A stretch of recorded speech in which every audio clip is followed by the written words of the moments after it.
Hello दोस्तों। एक छोटी सी मोटिवेशनल कहानी लेकर आज हम आपके सामने प्रस्तुत हैं। एक छोटे से खेत में एक जवान लड़का और उसका दादा मिट्टी खोद रहे थे। वे मिट्टी को पलट रहे थे, उसकी गांठों को तोड़ रहे थे ताकि मिट्टी उस वर्ष की बुआई के लिए अच्छे से तैयार हो सके। उस काम में काफ़ी कड़ी मेहनत थी, लेकिन उनके सभी प्रयास एक अच्छी फसल प्राप्त करने के लिए आवश्यक थी। बूढ़ा आदमी अपने 70 की उम्र में भी अच्छी तरह से कड़ी मेहनत कर रहा था। हाँ, थकान से वो काफ़ी हद तक हाँफ रहा था। हर प्रहार के जोर से उसके माथे से पसीना टपकता था, लेकिन फिर भी वह शिकायत नहीं कर रहा था। उसका पोता, जो महज 17 साल का था, तंदुरुस्त और ताकतवर, वह मिट्टी को पलटने और गांठों को तोड़ने में लगती मेहनत और ताकत के लिए कोसता। फिर वहां खड़े होकर वह हाँफता और थोड़ी देर के लिए रुक जाता।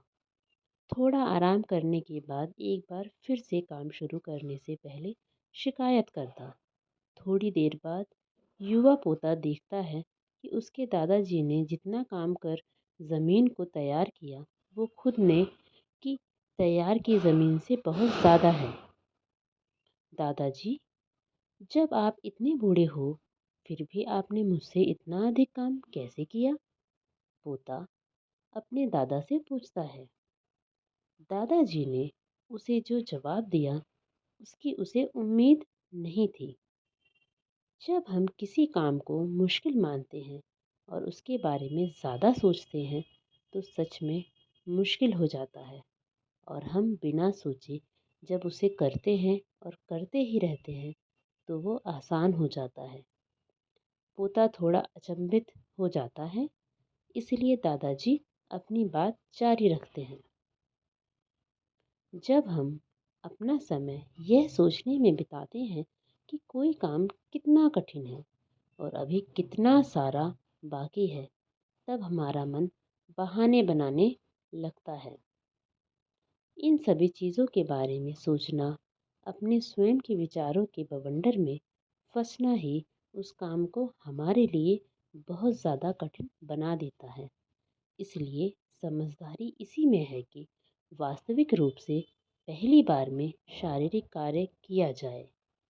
जब आप तय किए काम के बारे में ज़्यादा सोचते हैं और अपने दिमाग को नकारात्मक विचारों पर ध्यान केंद्रित करने की अनुमति देते हैं, तो आपकी गति उस काम को करने के लिए अपने आप धीमी होती जाती है।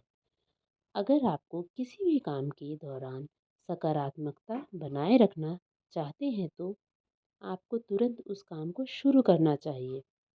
और अगर देखना और सोचना है, तो जितना आप आगे बढ़े, यानी कि जितना काम आपने अच्छे से खत्म कर लिया, उसे देखें, ना कि जो बाकी है उसे।